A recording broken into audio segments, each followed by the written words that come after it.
오늘 우리에게 주시는 성취될 하나님의 말씀은 요한복음 19장 30절 말씀입니다. 예수께서 신포도주를 받으신 후에 이르시되 다 이루었다 하시고 머리를 숙이니 영혼이 떠나가시니라. 아멘. 오늘 하나님께서 우리에게 주시는 말씀의 제목이 나의 운명을 바꾸는 갈보리산 이정표입니다. 우리가 이제 7 이정표를 말씀을 통해서 하나씩 확인하게 될 것입니다. 이정표라는 거는 안내판을 이야기하는 거예요. 근데 안내판이 있다는 얘기는 어딘가로 우리를 지금 안내하고 있다라는 얘기가 되겠죠. 그렇죠? 다시 말하면 최종 목적지가 있기 때문에 이정표가 서 있는 거예요. 이정표는 길을 알려주는 거거든요. 뭐 서울로 몇백 킬로 남았습니다. 뭐 이쪽 방향으로 가셔야 됩니다. 이게 이제 안내판이고 이정표인데 이 7가지 이정표를 따라 하나님이 우리로 인도하시는 최종 목적지가 있다라는 거예요. 그래서 우리가 나의 운명을 바꾸는 갈보리산 이정표, 이게 이제 우리 렘넌트들이 가야 될 첫 번째 이정표인데 그 전에 먼저 뭘 봐야 되느냐? 하나님이 나를 향하여 최종적으로 이끌어 가시는 그 최종 목적지가 어디일까? 이걸 우리가 알고 가야 되겠죠. 그렇죠? 성경에는 하나님이 우리에게 주신 최종 목적지가 바로 땅 끝이다라고 얘기하고 있습니다. 사도행전 1장 8절을 보니까 오직 성령이 너에게 임하시면 너희가 권능 받고 예루살렘, 유대, 사마리아 땅 끝까지 이르러 내 증인이 되리라 말씀하셨어요. 하나님이 우리 렘넌트들을 이끌어 가시는 최종 목적지가 있는데 거기를 땅 끝이라 했단 말이죠. 여기에는 어떤 의미가 담겨져 있는 걸까요? 바울이라는 전도자에게는 자기의 땅 끝이 딱 있었어요. 그게 바로 뭐냐 하면 내가 로마도 보아야 하리라. 딱 이렇게 바울이 자기 그 시대 때 붙잡을 수 있는 땅 끝을 딱 붙잡았던 거예요. 마찬가지로 하나님이 우리를 인도하시는 땅 끝이 지금 우리에게는 뭘로 딱 붙잡히느냐? 237 5천 종족이라는 땅 끝으로 하나님이 우리를 인도하고 계시는 거예요. 땅 끝은 미션의 완수를 딱 뜻하는 뜻인데 237 5천 종족 복음화가 우리 렘넌트들에게 주신 하나님의 땅 끝입니다. 맞습니까? 이게 우리의 최종 목적지예요. 자, 그렇다면 여기를 가기 위해서 하나님이 우리에게 세워두신 7 이정표가 있으니 7 이정표를 따라 237 5천 종족 복음화로 걸어가라 우리에게 말씀하시는 거예요. 이거 조금 어려운 말로 하면 성경적 전도 방법으로 하나님이 원하시는 땅 끝으로 가라 우리에게 말씀하시는 거예요. 그래서 7가지를 반드시 누리면서 가야 되겠다라고 말씀하시는데 그 첫 번째가 나의 운명을 바꾸는 갈보리산 이정표라고 말씀하시는 거예요. 그러면 갈보리산이 어떤 일이 있었는지, 갈보리산이 어딘지 알아야 되겠죠. 갈보리산에서 일어난 일을 우리 렘넌트들이 먼저 알아야 되겠습니다. 이 갈보리산은 어떤 곳이냐 하면 예수님께서 십자가 지시고 죽음 당하신 곳, 예수님의 죽음과 부활이 일어난 사건, 그걸 보고 갈보리산 사건이라고 이야기를 하는 거예요.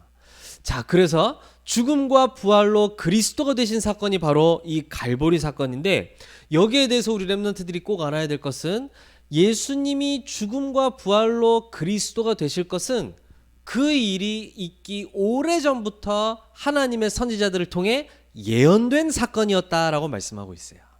예수님이 베들레헴에서 태어나실 것, 예수님이 달려서 십자가에서 피 흘려 죽으실 것, 그뿐만이 아니라 예수님이 성경대로 죽으시고 성경대로 다시 사셨다. 고린도전서 15장 3절로 4절에 기록되어 있는 것처럼 예수님이 기록된 대로 예언된 대로 부활하신 거예요.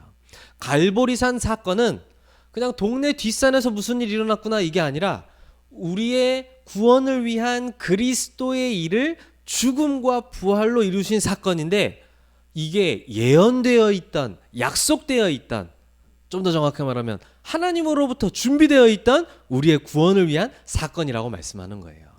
그뿐만이 아니라 이것은 실제로 있었던 역사적 사건이에요. 옛날에 있을 법한 만들어진 얘기가 아니라 실제 역사 속에 있었던 본디오 빌라도라는 사람을 의해서 예수님이 십자가에 처형을 당하셨어요. 그리고 예수님이 부활하신 몸으로 하늘로 승천하실 때 500명의 사람들이 예수님의 승천을 목격했어요. 그 앞서서 무덤이 열리고 무덤이 비어 있는 것을 로마 군인들이 보고 알고 있었어요. 이처럼 실제로 예수님이 부활하시고 죽으시고 부활하신 사건은 역사적으로 일어났던 사건이라는 얘기예요. 그뿐만이 아니라 이 갈보리산 사건에서 우리 렘넌트들이 뭘 봐야 되느냐? 이 갈보리산의 죽음과 부활은 지금도 일어나고 있는 일, 현재적 사건이에요. 이건 또 무슨 말일까요? 예수님이 부활하셨기 때문에 부활하신 예수님이 지금도 살아 성령으로 요리하는 역사하시며 예수님의 미션인 세계 복음화를 우리를 통해 지금 이루어 나가고 계신다라는 얘기예요. 그래서 이 갈보리산 사건은 영세전 그리스도, 그리고 그리스도 되시기 위해 성육신하신 그리스도, 부활하신 그리스도, 재림주 심판주로 서실 그리스도, 이 놀라운 비밀이 담긴 사건이 바로 갈보리산 사건이다 이거예요. 이거는 우연히 일어난 일이 아니라 하나님으로부터 말씀으로부터 우리에게 주어진 예언된 사건이요, 실제 역사적으로 일어났던 사건이요, 부활하셨기 때문에 지금도 우리 안에서 세계복음화 이루고 계시다는 증거가 되는 사건이 된다 이 말이에요. 이 놀라운 사건이 바로 갈보리산 사건이에요. 이 사건이 우리 렘넌트들의 운명을 바꾸는 놀라운 구원의 사건입니다. 우리 렘넌트들이 갈보리산에서 일어난 일이 무엇인지 분명하게 알고 언약으로 붙잡으시기를 바랍니다. 그래서 이 두 번째 질문이 중요한 거예요. 이 사건이 나와 무슨 상관이 있느냐라는 거예요. 이 사건이 나와 무슨 상관이 있느냐? 예수님이 십자가에서 이 말씀을 하신 거, 오늘 본문에 읽었던 것처럼 다 이루었다 말씀하시고 머리를 숙이니 영원히 떠나가시니라, 오늘 읽었던 말씀이란 말이에요. 예수님의 십자가의 죽음과 부활은, 갈보리산의 사건은 그리스도가 되시는 일인데 이게 나와 무슨 상관인지를 분명하게 알아야 되겠어요. 우리에게 해결받아야 될 분명한 문제가 있는데 이것을 해결하시는, 다 이루신 사건이다 이 말이에요. 그래서 그게 무엇인지 분명하게 알아야 되겠죠. 예수님께서 십자가에서 죽음과 부활로 이루신 그 일이 무엇이냐 하니까 나를 향한 하나님의 구원 계획을 완전하게 이루신 걸 얘기하는 거예요. 우리 렘넌트가 얘기했죠. 우리 인생에는 절대 해결할 수 없는 세 가지 문제가 있어요. 나는 원한 적이 없는데 나는 날 때부터 사단에게 소속되어서 태어나게 되었어요. 이게 아담과 하와가 하나님을 떠난 이후로 일어난 사건이죠. 그래서 너희는 너희 아비 마귀에게서 났으니 너희 아비의 욕심대로 너희도 행하고자 하느니라 말씀하셨단 말이에요. 예수님이. 이게 왜 왔나 하니까 우리 인간의 죄 때문에, 그 죄의 싹신 사망과 지옥이 우리에게 딱 주어져 있단 말이에요. 이걸 보고 우리 하나님을 믿지 않는 사람들이 벗어나지 못하는 운명이라고 얘기를 하는 거예요. 내가 이 땅에서 아무리 선행을 하고 봉사를 하고, 내가 아무리 진짜 배경도 없는 집안에서 태어나서 내가 아주 그냥 막 개천에서 용난다듯이 성공을 하고 막 대단한 위용을 떨치고 할지라도 이 땅에서는 놀라운 업적을 남길지 몰라도 우리의 영은 사단과 죄와 지옥에서 절대 벗어날 수 없는 이 운명에 딱 사로잡혀 있단 말이에요. 그런데 하나님의 나를 향한 계획은 뭐냐? 여기에 빠져 영영이 죽어라, 하나님의 계획일까요? 그게 아니잖아요. 여기서 빠져나오는 걸 보고 구원이라고 하는 거예요. 그런데 하나님의 구원은 우리가 열심히 해서 받을 수 있는 것이 아니라 하나님이 우리에게 구원자를 보내시겠다라고 약속하시면서 거기에 대한 중요한 말씀들을 예언하시고 우리에게 알리신 거예요. 너희를 구원하러 올 그 구원자, 너희를 이 문제에서 해결할 자는 바로 여자의 후손으로 올 것이다. 그 여자의 후손이 누구의 머리를 상하게 하겠다 말씀했을까요? 사단, 뱀의 머리를 상하게 할 것이니라 말씀한 거예요. 참 왕으로 오실 그리스도를 우리에게 딱 말씀으로 예언하고 알려주신 거 있죠. 그뿐만이 아니라 우리의 죄 때문에 피제사의 주인공을 보낼 것이다. 그래서 어린 양으로 피제사 드릴 때마다 너희는 이 피제사의 주인공, 단번의 제사로 너희의 죄를 영원히 끝낼 그리스도를 기억하라, 우리에게 말씀하셨다 이 말이에요. 맞습니까? 그리고 저 지옥 문제를 해결하기 위하여 하나님이 사람의 몸을 입고 이 땅에 오실 것인데, 그래서 이사야 7장 14절에 약속하기를 처녀가 잉태하여 아들을 낳으리니 그 이름을 임마누엘이라 하리라 말씀했어요. 왜 여자가 임신하여 아이를 낳으리니 이렇게 얘기 안 하고 처녀가 잉태하여 아들을 낳으리니, 이게 왜 너무나도 중요한 말입니까? 똑같은 여자 같은데 이게 남자를 모르고 남자로 인해서 태어난 아기가 아닌 성령이 임신케 하고 잉태케 하여서 오시는 그분이 우리를 사단과 죄와 지옥 문제에서 완전히 해방하실 그리스도다. 하나님은 우리에게 이 우리를 구원하실 그리스도 보내실 것을 약속하셨어요. 그리고 예수님이 그 그리스도로서의 일을 다 이루었다라고 지금 말씀하시는 거예요. 그 하나님의 구원 계획이 예수님을 통해 성취되었어요. 예수님이 어떤 일을 하셨습니까? 사람의 몸을 입고 하나님이신데 우리를 찾아오신 것. 이걸 좀 어려운 말로 성육신이라고 이야기합니다. 하나님이 사람의 몸, 죄인의 형체를 입고 우리를 찾아오신 거예요. 그래서 그 예수님은 하나님 100%, 사람 100%. 그래서 그 이전까지는 구약시대 때 우리를 위한 구원자가 오실 거야 라고 얘기해 주는 사람을 보고 선지자 그랬는데 그 구원자 실체인 내가 왔어. 그래서 예수님이 요한복음 14장 6절 내가 곧 그 길이요 그 진리요 그 생명이니 나로 말미암지 않고는 아버지께로 올 자가 없느니라. 길 자체로 오셔서 참 선지자의 일을 이루신 거예요. 그뿐만이 아니라 그분이 우리를 위한 참 선지자라는 증거로 십자가에서 피 흘려 죽음을 당하셨어요. 우리의 죄 문제를 해결하시는 거죠. 그래서 단번의 제사로 영원히 우리의 죄를 끝내신 참 제사장이 되셨다 이 말이에요. 그 앞에 제사장들 많았어요. 우리가 죄 지은 것 때문에 우리 대신에 양이 죽어야 되면 그 양이 죽는 피제사 드려주는 제사장, 제사 집행해주는 제사장들이 많이 있었단 말이에요. 근데 제사를 집행해주는 정도가 아니라 내가 그 제물이야. 내가 그 희생 제물이야. 내가 죽음으로 너희의 모든 죄를 단번의 제사로 영원히 끝내는 것이야. 그걸 보고 참 제사장의 일을 하셨다 그래요. 그게 십자가에서 이루신 일이란 말이에요. 이게 우리 렘넌트들을 위하여 이루신 일입니다. 맞습니까?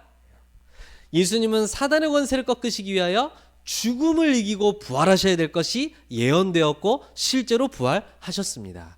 그래서 사단을 꺾는 참 왕이 되셨다 이 말이에요. 이 참 선지자, 참 제사장, 참 왕의 일, 이 세 가지 일을 하는 걸 보고 뭐라고 우리는 얘기할까요? 예수는 누구라 그러죠? 그리스도, 그렇죠? 이 세 가지 일을 하신 걸 보고 그리스도 일을 하셨다라고 얘기하는 거예요. 이게 갈보리산에서 완전히 성취되고 이루어진 거예요. 그렇죠? 사단 권세 박살나는 날, 그렇죠? 우리의 모든 죄 문제가 끝나는 날, 우리의 지옥이 끝나는 날, 이게 갈보리산 사건이었단 말이에요. 그뿐만이 아니에요. 그 예수님이 이 갈보리산에서 그리스도의 일을 완성하셨기 때문에 지금 성령님이 이 사실을 믿는 자들에게 영원히 내 안에 들어오셔서 함께 하시게 되는 거예요. 그걸 보고 성령 내주라고 얘기합니다. 성령 내주는 어떤 의미가 담겨 있느냐? 내가 하나님의 자녀가 된 증거가 바로 성령이 내 안에 계시다라는 거예요. 성령은 하나님의 영이잖아요. 그렇죠? 하나님은 죄와 함께 할 수 없어요. 그래서 우리가 아담과 하와가 죄 지은 이후에 하나님을 떠나게 되어서 영이 죽고 멸망 가운데 빠지게 된 거거든요. 근데 성령이 지금 내 안에 함께 하시다 이 얘기는 뭐예요? 나를 성전, 하나님이 거하실, 완전히 죄사함 받은 하나님이 거하실 수 있는 곳으로 완전히 바뀌었다 이 얘기를 하는 거예요. 그리고 사단이 주인 되어 있지 않다 이 말이에요. 내 안에 성령이 들어오시는 순간 어두움이 물러나게 되어지는 것이다. 나와 함께 하신다 이 말은 단순한 위로의 얘기가 아니라 엄청난 영적 사실을 담고 있는 놀라운 얘기인 거예요. 이걸로 매일 감사 누릴 수 있길 바랍니다. 그뿐만이 아니라 이 성령 하나님이 이제 내 안에서 자녀된 축복을 기억하고 알고 누릴 수 있도록 인도하시겠다 말씀하신 거예요. 우리 까먹죠, 그렇죠? 주일날 매주 와서 이렇게 말씀 듣는데 키도 크고 몸도 크고 상처도 커지고 다 커지는데 이상하게 구원받은 축복만 우리가 자꾸 까먹고 놓친단 말이에요. 그거는 내가 머리가 나빠서일까요? 성령의 인도를 받으셔야 되는 거예요. 하나님의 성령은 말씀으로 우리를 인도하시는데 그래서 주일 예배를 통해 말씀 붙잡는 게 중요한 거예요. 하나님의 말씀을 나의 언약으로 붙잡을 때 그 말씀이 나를 깨닫게 하고 기억나게 하고 누리게 하고 렘넌트들이 중요한 인도 받아야 될 때 하나님이 원하시는 게 뭔지 다 알게 하신단 말이에요. 이게 성령의 인도예요. 자녀된 축복 안에 있는 권세 전부 다 누리고 이기게 하신단 말이에요. 그뿐만이 아니라 우리 안에 성령은 역사하셔서 하나님의 자녀로 부름받은 사명을 내 힘으로가 아니라 성령이 내 안에서 나를 통해 이루어 나가시는 걸 보게 되어지는 거예요. 그래서 우리 지난주에도 얘기했잖아요. 전도는 하는 것이 아니라 보는 것이다. 내 안에 성령이 일하시는 걸 우리는 보는 게 전도요, 선교인 거예요. 이 놀라운 하나님의 나를 향한 구원 계획, 그 구원의 성취, 그리고 그 구원의 축복이 실제 지금도 천국 가는 날까지 내 안에 누려지게 하는 이 구원의 완성까지 성삼위 하나님의 구원을 완전하게 이루신 사건이 갈보리산 죽음과 부활 사건이다 이 말이에요. 이게 오늘 제목처럼 내 운명을 바꾸는 갈보리산 이정표예요. 아니 이거가 나한테 분명하지 않은데 하나님이 나를 이끌어 가시는 땅끝 237 5천 정도 복음화로 갈 수가 있겠습니까? 갈 수가 없단 말이에요. 그래서 첫 번째 이정표를 바르게 세워야 되는 거예요. 이거는 저 역사적인 사건이었다, 일어났던 사건이라고 하더라가 아니라 나에게 일어난 운명 바뀌는 어마어마한 사건이라는 거예요. 그래서 오늘 이 갈보리산 이정표에서 우리 렘넌트들이 꼭 붙잡아야 될 중요한 포인트가 있습니다. 갈보리산 사건을 그냥 옛날에 있었던 사건이 내가 믿어줄게요 이게 아니에요. 이 갈보리산 사건은 우리의 운명이 끝난 사건이요, 동시에 하나님 자녀로서의 새로운 시작이 이루어지는 사건이라는 거예요. 이게 갈보리산 이정표에서 우리 렘넌트들이 붙잡아야 될 중요한 포인트예요. 운명 끝, 그리스도 안에서 새로운 시작. 사단은 계속 우리 렘넌트들을 마치 불신자, 하나님이 여러분의 아버지가 아닌 것처럼 염려하게 만들고 불신앙에 빠지게 만들고 문제와 사건을 두려워하게 만들고 굉장히 어렵게 만들 거예요. 그때 우리 렘넌트들이 속으면 안 돼요. 그리스도께서 이미 끝내셨다. 사단과 죄와 지옥, 그 안에서 따라오는 모든 염려, 불안, 두려움과 우리 렘넌트들을 연약하게 만드는 모든 것들은 그리스도께서 십자가에서 끝내셨다. 운명 끝났다. 맞습니까? 그래서 나는 오늘도 그리스도로 시작한다. 목사님 오늘 또 넘어졌어요. 그리스도로 시작하는 것이다. 맞습니까? 잘 보세요. 사람들이 구원받은 하나님의 자녀가 지금 이러고 있다니까요. 막 이 상처 가운데 잡혀가지고요. 나는 구원받았다라고 하고 하나님의 자녀가 맞는데 나는 자꾸 어려움이 끊이지 않고 문제가 끊이지 않는 것 같아요. 대부분 사람들이 많은 문제에 걸려 있겠지만 그걸 요약하자면 크게 세 가지 문제예요. 저는 무능해요. 여기에 딱 걸려 있어요. 하나님의 자녀라 그래도 무능 여기에 딱 걸려 있다니까요. 난 안 될 거야, 힘들 거야, 여기에 딱 걸려 있어요. 그리고 가난. 여러분들이 왜 공부 걱정하고 사는지 알아요? 결론적으로 얘기하자면 가난 두려워서 그러는 거예요. 미래 두려운 게 이거 연결돼 있어요. 그리고 질병 딱 되어져 있어요. 저는 지금 병이 없습니다. 그걸 얘기하는 게 아니에요. 병들 수밖에 없는, 마음과 생각에 병들 수밖에 없는 상태로 자꾸 살아가고 있는 거예요. 그렇죠? 대부분의 사람들이 무능, 가난, 질병 여기에 걸려 있단 말이에요. 심지어 구원받은 하나님의 자녀인데도 옛 것에서 벗어나질 못하는 거예요. 근데 우리 렘넌트들은 갈보리산 이정표, 그리스도께서 이루신 언약, 그 안에 있는 구원 계획, 성취, 완성, 성삼위 하나님의 이 구원 축복 딱 누리면서 뭘 하느냐 하니까 여러분들은 진짜 것으로 새롭게 시작하는 거예요. 진짜 것. 그게 바로 뭐냐? 여러분들의 무능 앞에서 붙잡아야 될 것은 그리스도가 능력이구나. 이걸 딱 붙잡고 시작하는 거예요. 여러분에게는 그리스도가 최고의 능력으로 지금 함께 하십니다. 도전하길 바랍니다. 이걸로 시작하는 거예요. 지금 저는 어렵습니다. 힘듭니다. 우리 가정에는 저에게는 문제가 그대로 있어요. 그리스도가 능력이시니 그리스도로 시작하라 이 말이에요. 그리고 우리의 가난, 우리 렘넌트들이 지금 열심히 공부하고 할 텐데 그냥 열심히 하면 안 돼요. 그리스도가 달란트예요. 뭐 말이 맞는 거지 이게 이해됩니까? 그리스도가 달란트라고요? 그리스도가 달란트라고요? 그리스도가 모든 문을 여는 열쇠예요. 천국 문을 열고 우리 렘넌트의 미래 문을 열고 237 5천 종족을 향해 하나님이 준비해 놓으신 모든 것을 여는 문의 열쇠가 그리스도예요. 그래서 그리스도가 달란트예요. 맞아요? 그래서 내가 학업 성적 잘 나오는 게 달란트가 아니에요. 그리스도가 달란트예요. 거기에 보여주시는 우리 렘넌트가 걸어갈 미래가 있어요. 여러분들은 가난을 벗어나는 정도가 아니라 영적 재벌로 그리스도를 받은 사람들이에요. 이걸로 출발하라 이 말이에요.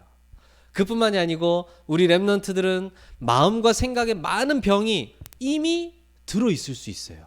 상처도 마음의 병이거든요. 그렇죠? 그걸로 인해서 계속 낙심, 불안, 염려, 그리고 삶이 무너지는 것까지 이게 다 찾아오거든요. 그리스도가 미션이에요. 미션 가져야 질병이 이길 수 있어요. 그리스도가 미션이에요. 그리스도의 일이 우리가 할 일이기 때문에 그게 우리의 미션이에요. 미션이 없는 사람들은 병 들어 마땅해요. 미션이 있는 사람은 병이 들어도 병이 미션이 돼요. 완전히 바뀌게 되는 거 있죠. 우리 렘넌트들은 무능과 가난, 질병에서 그리스도가 파워, 달란트, 미션 되는 이 축복을 누릴 수 있는 하나님의 자녀가 됐습니다. 이거 최고로 누리시기를 바랍니다. 우리 렘넌트들에게 잘 안 되어지는 부분, 어려운 부분이 있을 거잖아요. 그럴 수 있잖아요. 거기에 그리스도로가 능력되고 달란트 되고 미션 되는 걸로 도전하는 거예요. 그러면 잘 되어질 것이다. 그게 아니에요. 하나님의 계획이 발견되어질 거예요. 내가 못해야 될 거는 못하는 게 맞는 거예요. 하나님이 준비해 놓으신 나의 것이 또 찾아지는 최고의 시간표가 되어지는 거예요. 그러면 되는 거예요.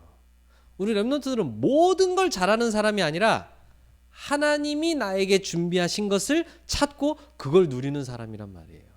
그 축복이 우리 렘넌트들에게 이 갈보리산에서 시작되었다라고 말씀하시는 거예요. 사단과 죄와 지옥은 끝! 그리스도로 새로운 시작이 우리 렘넌트들에게 임하게 되었습니다. 모든 무능, 가난, 질병은 그리스도로 우리 렘넌트들이 새롭게 시작하여 능력, 달란트, 미션으로 바뀌는 최고의 기회가 되는 줄로 믿습니다. 우리 렘넌트들이 237 5천전적 복음화를 향하여 첫 번째 이정표, 갈보리산 이정표의 축복을 완전한 나의 것으로 붙잡고 인생 결론 내는 축복 있으시기를 예수님의 이름으로 축복합니다. 기도하겠습니다. 사랑하는 하나님 감사합니다. 오늘 우리에게 갈보리산에 있었던 사건을 통해 갈보리산 이정표를 나의 이정표로 삼게 하심을 감사드립니다. 그리스도께서 하나님의 구원 계획을 완성하시고 우리 안에 성령으로 함께 하심을 믿습니다. 이 축복을 언약으로 붙잡고 우리 렘넌트들이 그리스도로 새롭게 시작하게 하여 주시옵소서. 아직도 운명 가운데 사로잡혀 있는 자들에게 그리스도로 답을 주는 전도자들로 서게 하여 주옵소서. 예수 그리스도의 이름으로 기도드립니다. 아멘.